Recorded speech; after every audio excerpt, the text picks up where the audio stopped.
Hey guys, welcome. Running a little late now, so let me just start. As more people join it live, if you're watching this on a recording, great to have you here. Just skip forward to the parts you want to listen to. We don't have timestamps at the moment; it's too much work. So I'm just gonna go ahead and talk about our topic today. So I'm pretty happy because just a little more banter. Okay, I'm pretty happy that we've been doing this live without a break for a very long time, for I think a year now. So I'm pretty stoked that we're still doing this. And yeah, let's dive right into it. So when I talk about keeping your child happy, it means that there's less tantrums. It's easier to teach your kid. It's far easier to control them, to manipulate them. That's a bad word. What I mean is to keep them, you know, under instructional command. And I really think that it's pretty easy to do. And this realization came from two places. Number one, I've been working with a child, actually just over the internet, right? And we've been talking. I've just been talking about. I was just talking to this ABA therapist who's a stay-home therapist who goes to the therapy goes to the client's house and checks on the kid. All right, and we had this debate about like how to do therapy, and she previously worked at an ABA center I will not name. And if you know, then you know, right? I always talk about if you consult me privately, then I will talk about it, but I won't do it publicly, okay? And don't DM me or whatever, because that's not consulting me privately. That's called DMing me. If you want to know about this kind of stuff or ask me for advice, then do it the proper way, which is to do a consultation, right? So other than that, um, what debate we were talking about is about how to give her the child a good learning experience. And I was saying, don't let the kid fail. I've talked about this a lot. I've talked about this inside of our courses. We don't allow the kid to give the incorrect response, even if the kid doesn't know what the heck's going on, right? So what does that mean? If you think about it, if a kid, when he or she is like learning from you and all the time, what happens is that it's always a bad experience, right? They're always getting something wrong. You're always reprimanding them. They're always saying, hey, that's wrong. That's not good. Like all that stuff. That can be all prevented. So I don't know how many times I've said this before. I've had this parent who took the micro course and then asked me, "Hey, Ming, I've done this already, but he's not speaking yet. So I'm just gonna wait until I'm just gonna try my best to wait until he talks. And sometimes when he cries, if he gives up, then I'll give up and I'll give in and give him the reward. So what's happening here is that the mom inadvertently has rewarded the kid for crying because whenever the kid gets frustrated, cannot do anything, cries, and then the mom gives in, and therefore it becomes a problem because now he or she, the kid, didn't learn to talk but learn to cry instantly and learn that whenever mom is trying to teach something, it's frustrating. Okay, now skip back to the new student that I have who's working at home with an ABA therapist from a undisclosed ABA center before. Her learning from that place, and she was like, my paradigm is from this ABA center, and then she says a lot of jargon that I don't really understand. So I had to literally search up for it because I've only been working as an ABA therapist for like, I don't know, like a year, less than that, maybe like 8 months. Yeah, 8 months, I think. And I don't know a lot of those jargons that she was talking about. She was talking about, oh, so you want me to do errorless training? I'm like, yeah, I think that sounds right. So she had a lot of arguments with the mom because the mom was like, hey, I don't get it. How come every time my daughter needs to get in? Sorry, my cats are running around. So needs to get into such a bad temper when therapy happens, right? And she's kind of, I would say, nearly in her early teens, and she started therapy at like 2. The mom is very hardworking, as far as I know, but the kid is still not talking. And since day one, therapy has been brutal to the kid, and it has never been happy, and they haven't seen the results they wanted. So now we're trying something else, what she called errorless learning. All right, And as far as her part, if you're watching this, don't get it this wrong way, right? I'm just trying to see what works. If it doesn't work, then don't do it, right? I'm just saying, like, if it works, then keep on doing it. But if it doesn't work, just try something else. Okay, this is something to all you parents out there. Like, if you cannot, like, you find out you're doing something, it's stressing out the kid, it's making them cry, you're waiting too long or whatever, then that's not the way to go because you're just stressing them out. All right, so I'm trying to tell the story. So the therapist says, I'm supposed to, why am I supposed to tell her or give her a hint when she already knows what's going on, right? I should ask her, see her response. If she doesn't, then I'll prompt her, right? And then when I prompt her, she does it, then good. That's her first point. Second point was, why should I reward the child if that's something that she's supposed to do? All right. Okay. Now some counter arguments to that with us adults that are not on the spectrum or don't have any problems talking. Okay. Number one is if you don't know how to do something or you don't want to do something without a prompt, then you will start to guess, right? So let's say that let me think about what things you get prompted with. I would say maybe you're learning to buy something from, okay, let's say that back in the day I was learning to play a Japanese game without any English or Chinese things that I can read on it, right? So back then I was just guessing stuff. So I didn't know, this is a true analogy, okay? So I didn't know that to get my, it was about Digimon, okay? I'm revealing my age here, right? So Digimon, and then to evolve it, I had to get this special thing that you can only get it at this certain stage, right? So I finally figured it out, but then I also learned an error pattern, like something that I shouldn't be doing. That was an extra step, right? So let me come full circle to it. Give me a moment, all right? So what happened was that I went to the top of the map, came back down, and then refreshed the map so that I could get this thing, and then go back in, and then every time I would try this over and over again. Turns out I went to a mall in Hong Kong. Hong Kong kids are so much smarter than I am. Like, I'm a Hong Kong kid, but like Hong Kong kids are so smart. They told me that, hey, you don't need to go up that way. All you need to do is go around in a circle and it'll refresh itself. So I learned the whole sequence of going up there, going back down, and I like if I accumulated all the time that I've spent doing that thing, I would have like made my Digimon a lot higher in rank, right? So I'm coming full circle. If you teach the kid to like ask them to do a response, like for instance, hey, say like touch your head, does nothing, and then you say, oh, didn't do anything, touch your head, and then you help them, they're gonna learn the whole thing. They're gonna think, okay, so you're gonna say it once, I'm gonna say nothing, you say it again, and then I'll prompt you. That whole thing becomes what in ABA called antecedent, right? The thing that precedes, the thing that is before the behavior to happen. Okay, so if you do that, it will teach your child a whole chunk of stuff that is meaningless. That's number one. Okay. If you are teaching a kid who is not that verbal and doesn't understand language that well, and you're using that method as like, just testing them or whatever and allowing them to fail, what's going to happen is that they're going to learn the whole chunk because they don't know how to take negative feedback.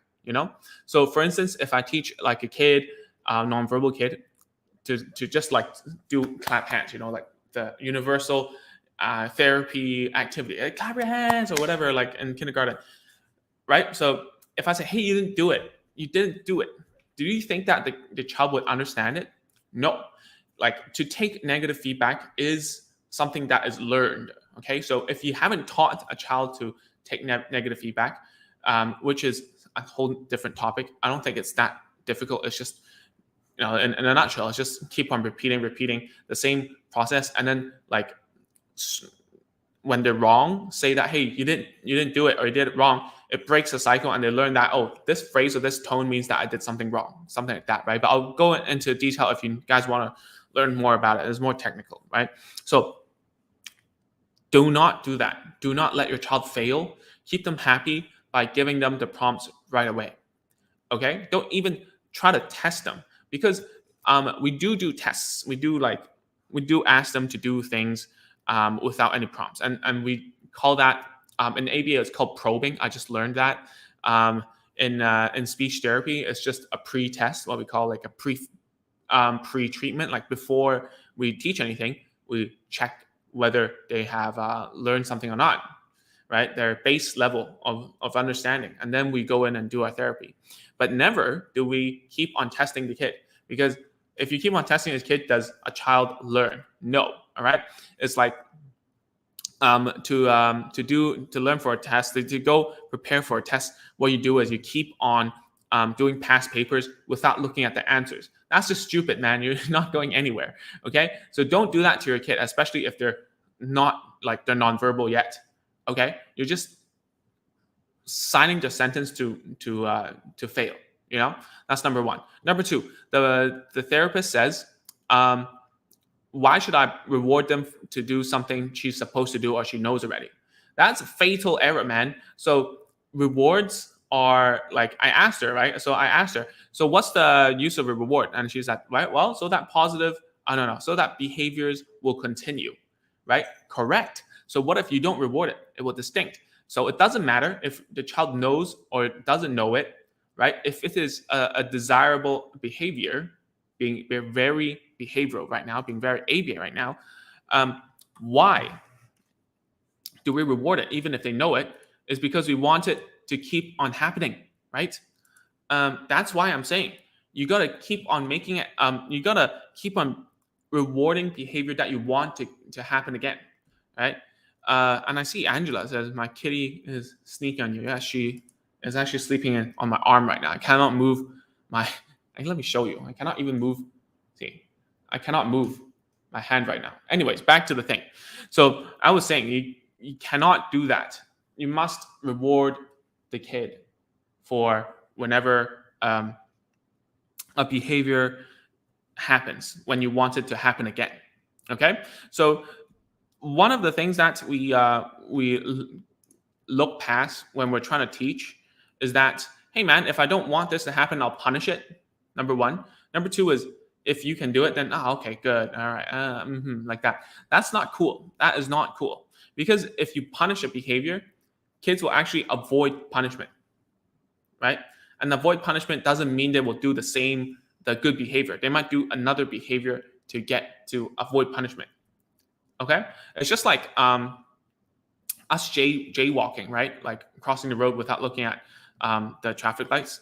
Funny, there's not a lot of traffic lights here in Indonesia, but anyways, like we try to avoid getting caught by doing things differently, such as looking around to see if there are any cops. Number two, running faster and cross the road ASAP, right? Finding spots that are safe instead of just doing the damn thing, which is like waiting for the light to come on, right? So, there are different things, and there are alternatives too. Like there are, oops, sorry, I pressed it again. So you can go on a bridge. Nope, that's too far, right? Do I get rewarded? How rewarded do I get, right? You have to think about these things. So before I keep on going, let's see about the comments. Tell me where you're watching from as well, so that, like I'm not talking to the wall. Most of the time I don't ask this, but, let me know where you are and what you're learning from me. So thanks, Ella Murugu. Sorry if I'm getting your name wrong. So watching for the last 4 sessions. Thank you very much. Yeah, I'll keep going. I'll try my best, man. It's been difficult. Trying to keep on doing this on a weekly basis for a whole year is difficult. So Shikofei, I don't know if I've done it right or not or wrong. So my son understands my own language and a second language, English, but not able to speak so much, have jargon word meaningless. Okay, so that's very difficult to know. You got to see a speech therapist, Shikofa, I guess. You gotta see a speech therapist. I don't know whether it's a speech problem or a language problem. Okay, and just search on the internet, speech versus language, and you'll know what's going on. All right. Yeah. So Angela's from Florida Keys. Nice, very nice. Learning for my son, nonverbal. Okay. Sorry to hear that. Nonverbal, I wonder what the diagnosis is. You can let me know about that, okay? So let me keep on going about keeping a child happy. Since we're on the topic of nonverbal children, so people might, like, parents always ask me, okay, so how do I get my child to speak? Because you talk about not letting the child fail, but every time if I ask them a question or if I tell them to say this, say that, it's not going to be um, it's not going to be worth it. It's not going to work, right? Because all they're going to do is just look at me. Well, that's why we tell you to step one step down and do like mouth shapes or whatever, right? Um, and see if they will do it or not. And mouse shapes is something that you can do a physical prompt with. And we've been, if you go onto our Facebook or YouTube, you will see this video. Like, we have 2 videos that I've had the luxury to edit. I don't like editing. That's why there are only 2 videos of our success stories. There's actually quite a bit more, obviously, right? Number 1 is because of parental consent. We cannot use that many videos. Number 2 is that I have so many videos, I don't want to edit myself. And if I ask someone else to edit it, it wouldn't have the natural progression I want it to have. That's why I've been lazy. I know I should be, to show you guys more about what I mean. But anyways, if you watch those 2, you'll see that if a child cannot speak, we go down to like the gesture level, mouth shape level, to see if we can just prompt them to do one thing and copy us. And so that there's a higher chance that when we ask them to do something harder, they might do it. Okay. And this might take a long time because we don't know whether it's the unwillingness to do it or their true ability to do so. I mean, the ability level, right? So that's why we need to go down one level and make the whole thing a lot easier to build their confidence. Number 1, a lot of parents love to say it.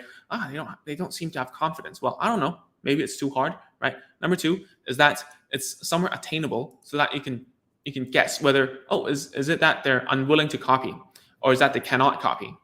That's a huge distinction, right? So let me keep on going. So Ko Yan says, "Oh, hey Ko Yan, what's up? Sharing topics weekly. I'm doing. I think so. I'm trying my best. All right. Okay. So Angela says it's you heard, not confirmed, I guess. ASD and selective mutism. Okay. So selective mutism is only when for those who the uninitiated. Damn, it's really hard to say this word. Is that selective mutism is like they only talk here and not with other people. Like maybe they're talkative at home, but then in a certain environment, they shut up, just like me at the makeup store, I'll just shut up. Don't want to say anything, right? So the problem about like selective mutism, about nonverbal, is that where's the selectiveness? That's my question, right? If they're always nonverbal, then where's the selectiveness? Selectiveness, man, it's really hard to talk today. Soggy, is it soggy or sogi? I guess. Watching from USA, yeah, so many USA people. That's nice. Wasn't speaking, but we're some new words. That's great. Yeah, keep on going, man. I mean, if there are new words, just keep on teaching more gestures, if you may. As long as there's meaning towards the gestures and the sounds that you're using, then it's great. Oh, Victoria's from London. Great. Okay, so I think like at 2 years old, Victoria, we wouldn't call him nonverbal. We would call him pre-verbal because he is not yet, he's not yet whatever, like he's not yet, it's not even up to the point where we can call him nonverbal. Nonverbal is like, oh man, I've tried everything. Nonverbal, right? Pre-verbal is like they haven't yet spoken yet. So I believe it's pre-verbal because there's a lot of babbling. So that's a good sign. All right, so Angela says it's confirmed diagnosis. So guys, if you see like DX, AX, TX, it's just a lazy way for us people to write. So DX means diagnosis, TX means therapy, or AX means assessment, RX means what's that? RX is what? I forgot the whole. I know the meaning. I forgot the whole thing. It'll get back to me. Never mind. Yeah, that's the problem with like cases where people say selective mutism is when no one knows anything. Like the longest time I've been in this field, not very long actually, less than 10 years, I would tell you that. Like 7 or 8 years now. Is that no one really knows anything, to be honest. Like everyone's just kind of guessing. Even with diagnosis, I'm going to get stick for this. Like people are going to say, what the hell, man? Like, of course we know. But the thing is, we don't really know. I just met a autistic girl No, I didn't meet her. I met her parents, and then she was nonverbal, but she could type on her phone at like what 9 years old, or I forgot how old. I always forget. I meet a lot of kids nowadays on the internet, which is a blessing, right? So she can type. She wouldn't talk, and the only vowel she could do was like that, right? And she would type to her mom and dad like, I'm hungry. Please come back soon, like that. That's crazy, right? And then she would say like, oh, I don't know. I don't see the point of talking or imitating. It's so hard. It's not worth my time. That kind of stuff. So mind blown because I've been working for this long. I haven't seen a nonverbal child type so well and have like sentences in nearly perfect grammar to add to it. I find it pretty crazy. So your child might be in that camp that he doesn't understand why he's supposed to talk. Like what's the meaning of communication, right? Speaks clearly about once a year. That's crazy to me. Um, for me, I think it's quite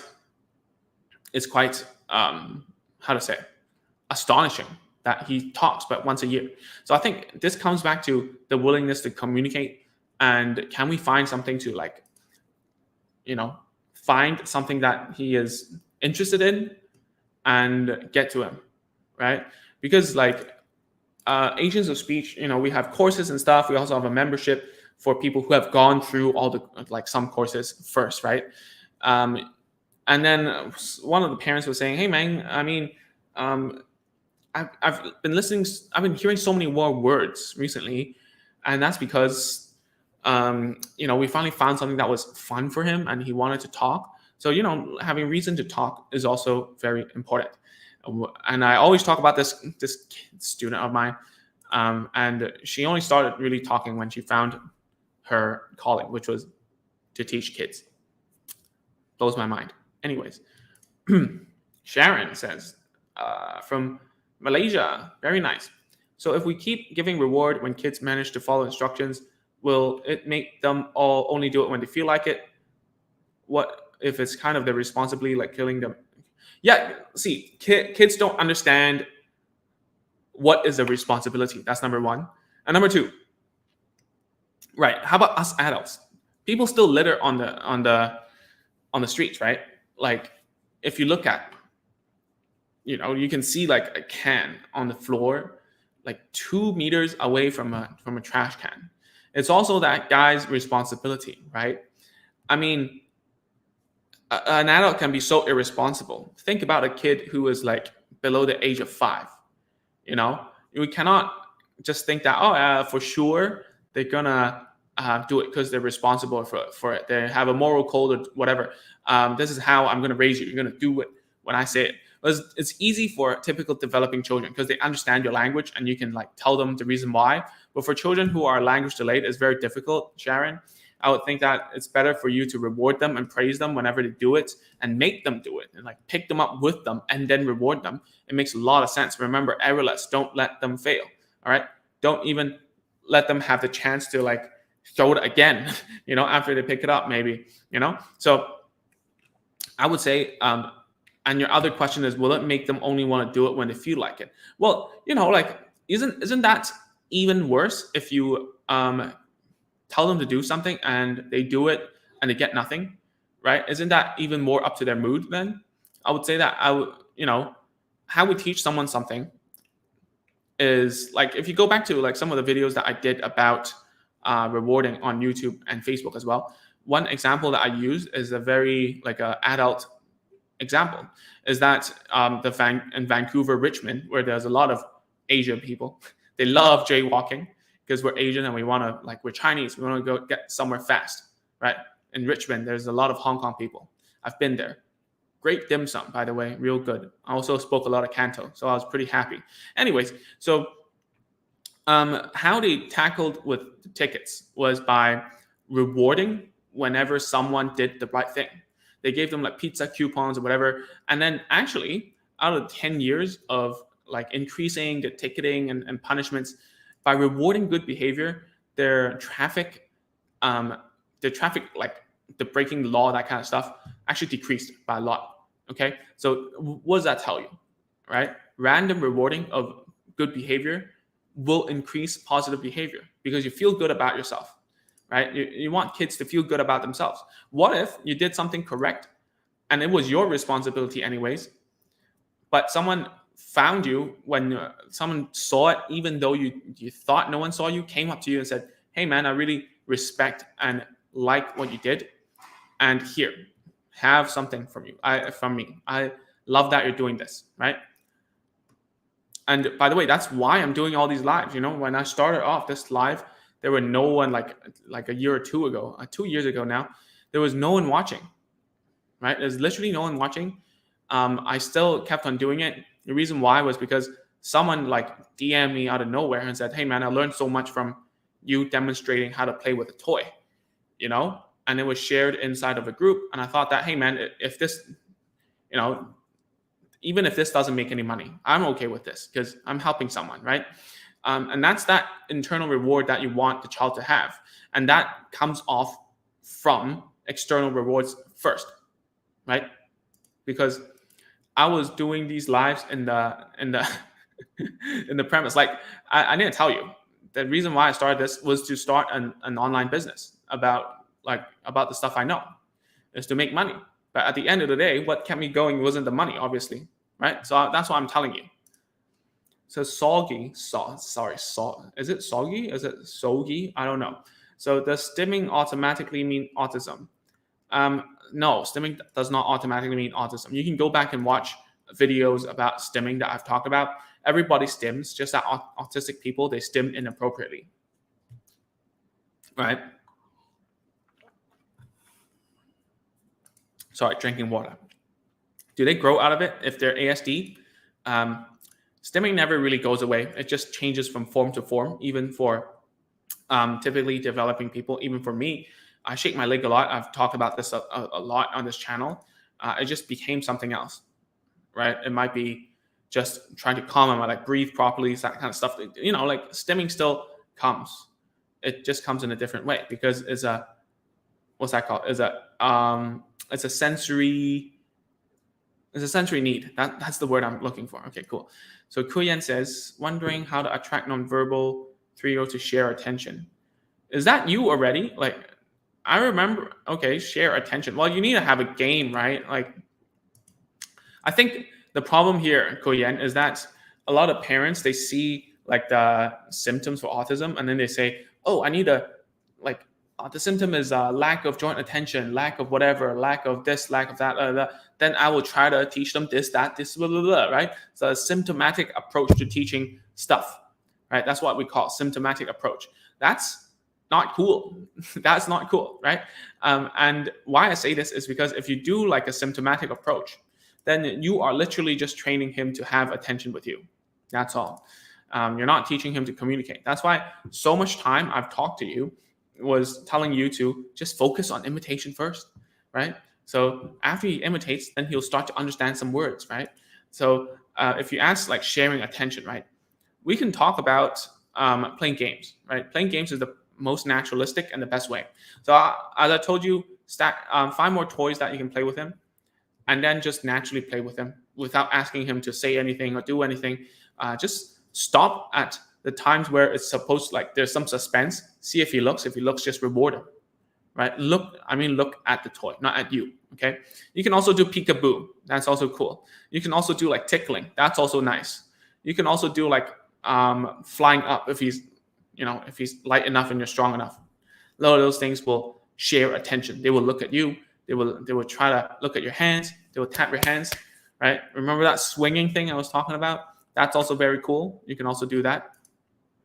Hey Raz, what's up? Good evening. Judy's Tasty Treat. Wow, this might be a legit YouTube channel, not like mine. Anyways, nearly 3.5 years old, doesn't respond. If we talk to him, we ask him questions like, what is your name? Okay. Tries to jump on the bed, hand flapping, nose sort of. Yeah, Judy, if anyone here, this thing is literally what I was talking about in a YouTube video I shared like last week about virtual autism, right? But not to give you like, I hate it when I say something and then parents are like, oh, tell me about what virtual autism is or whatever. And it's not the point. What I mean is if a child knows nursery songs, colors, numbers, or whatever, count, whatever, and then he pulls your hand, join the micro course first. Like, watch over there. It's just this 1 hour online course that you can watch. Just go to Agents of Speech/micro. Okay, I just post it here. If you like, the reason why I'm asking you to join is because I don't want to repeat myself, and I don't want you to go through all the videos I have on YouTube, because there I already answer all the burning questions that I've answered like thousands of times. Okay. Yeah, it's really a tough task. Yeah, it's really hard. It's really hard for parents. All right. Sharon says, okay, I have another kid, easily frustrated, angry to himself. He couldn't answer his homework, losing and playing games, couldn't build toys. Almost like somebody is competing with him. He would cry, feel so stressed. It's fine, you can do it. Well, first of all, you can tell stories about this. It's called social stories. You can search online. Social stories. Okay, and you can search online for that. You can just make it up. Okay, you can draw it out, and there's a moral of the story, right? Okay, so for instance, let me just find one. I cannot give this to you because copyright. Don't ask me for it. Let me just show you. Give me a sec. For instance, if your child is really good at language already, then this, I'm sorry, I'm just finding this story. You don't need to use this, by the way. You can just find, like, because I bought these, right? And I scanned it, like, not me, but my ex-boss bought it and we scanned it, but I use it for educational purposes, but I cannot share it with you, right? Let me just share my screen. Right, if you can see this. Okay, so let me just close this so you can see. So you can make up a story like this, or like buy a story like this, or just get a book and just tell him the story, like about how like he lost and he got angry, and then I'm just simplifying it for you. Just do it in your own way, okay? And then because he was so angry, he left with other friends and he's all alone and doesn't have anyone else to play with, right? So the moral of the story is don't get angry because like no one wants to play with you. That's all, right? So you need to make up stories for yourself. I cannot give you any, okay? Because first of all, copyright, and second of all, I don't know your child well enough to do it, okay? What is vocal stimming? Okay, so Henas asked it 2 times. Vocal stimming is just that, kids are using the voice for self entertainment, right? For what's that called? For sensory needs. So, for instance, if you are singing in the shower, technically you're vocal stimming. Okay, so technically you are. So vocal stimming is whenever like the thing you're doing, the kid is doing, is not really what's that called? It's not really socially acceptable. So, for instance, like this kind of stuff, like this kind of stuff, like, and then like this kind of stuff, right? Those are stimming, right? So vocal stimming would be like kids who goes or whatever, or start saying nursery rhymes out of nowhere for no particular reason. That might be also tied to echolalia, for instance, but that's stimming.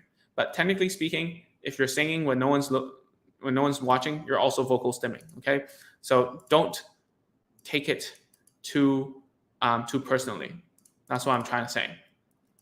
It might be, it might not be, but learn about the function and how to give them another way to express to get their social, like not to get their sensory needs satisfied. All right, Ashley, my daughter is 3. I understand 90% of her speech. She gets upset if I don't understand her. She says, never mind. That's funny. Well, you can't change her. You can't change her from being frustrated because you don't understand, right? I mean, it's impossible. So I guess like one thing is that you can ask if it's something that is really important. You can tell to draw it out, right? Or draw it out, or like add more gestures and so on. That would help. Okay, if you have like an iPad or like a whiteboard or a piece of paper, ask her, draw out what you mean, man. What do you want? And then she tries to draw and so on with gestures and stuff. Teach her some sign language as well, so that she can get her like her stuff, her message across.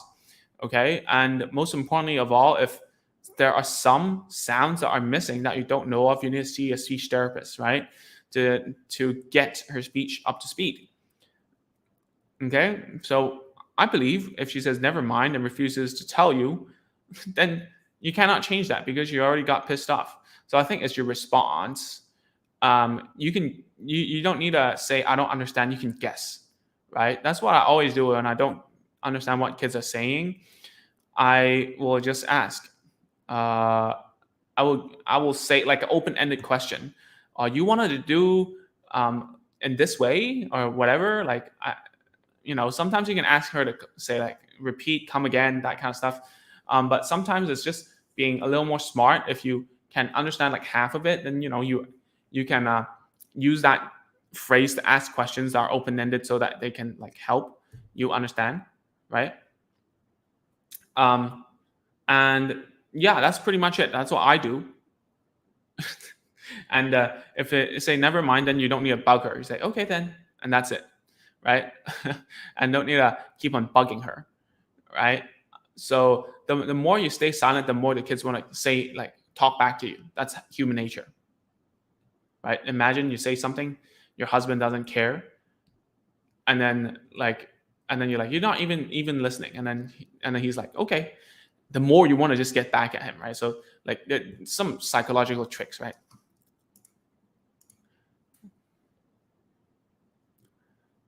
Yeah. There are some sounds. I think that's exactly the cause, right? Because just check it out. Do an articulation test, okay? A speech test, articulation test at a local speech therapist. Because I can't give you without like I cannot know without listening to your kid and seeing her mouth and like doing a test on her. So that's it. All right. Okay, cool. So that's the end of today's live. Thanks so much for everyone joining. It's been great.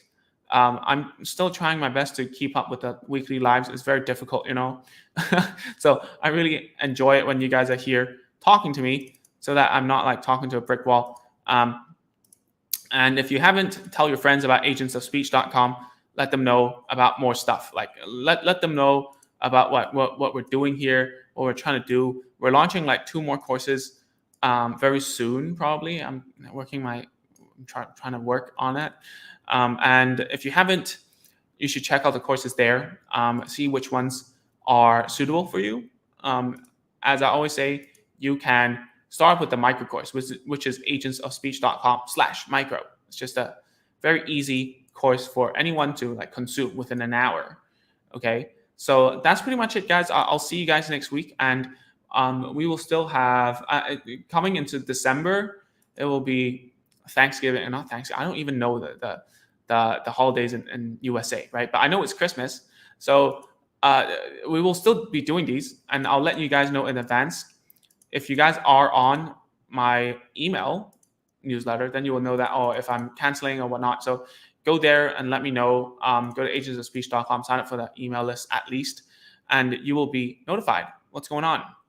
New stuff, free content, or new courses, whatever over there. Okay, so that's it. Good night or good morning or whatever. And I'll see you guys next week. Bye-bye.